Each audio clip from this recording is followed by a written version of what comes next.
నీ స్క్రీన్ మీద ఇప్పుడు ఒక ఇమేజ్ అనేది డిస్ప్లే అవుతుంది. నీకు ఓన్లీ 3 seconds మాత్రమే ఉంది. అందులో ఎన్ని 500 బండిల్స్ ఉన్నాయో క్యాలిక్యులేట్ చేసి చెప్పు. ఆ బండిల్స్ మధ్యలో 200 బండిల్స్ కూడా ఉంది, కానీ నువ్వు అది అబ్జర్వ్ చేయలేవు. ఎందుకంటే నీ మైండ్కి నువ్వు కమాండ్ ఇచ్చావు 500 బండిల్స్ ఎన్ని ఉన్నాయని చెప్పి. నువ్వు ఎప్పుడు నీ మైండ్కి నా దగ్గర మనీ లేదు, నా దగ్గర విల్ పవర్ లేదు, ఇట్లా నువ్వు ఆలోచించినంతసేపు నువ్వు అట్లనే ఉంటావు. నువ్వు ఎప్పుడైతే నా దగ్గర ఏం లేకపోయినా అని ఏదో ఒకటి స్టార్ట్ చేస్తాను, నేను ఫెయిల్ అయినా మంచిదే మళ్ళీ ట్రై చేస్తా అని నువ్వు ఎప్పుడైతే నీ మైండ్కి చెప్పుకుంటావో నీ మైండ్ సెట్ అనేది చేంజ్ అవుతుంది.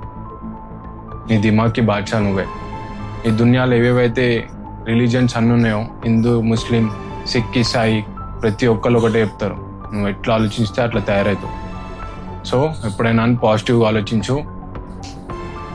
నువ్వు మళ్ళీ ఇట్లాంటి వీడియో ఇన్స్టాగ్రామ్ మొత్తంలో కూడా చూడలేకపోవచ్చు, నేను మళ్ళీ నీకు కనపడకపోవచ్చు. అందుకే ముందే ఫాలో చేసి పెట్టుకో. నెక్స్ట్ పవర్ఫుల్ వీడియో కోసం వెయిట్ చేయి.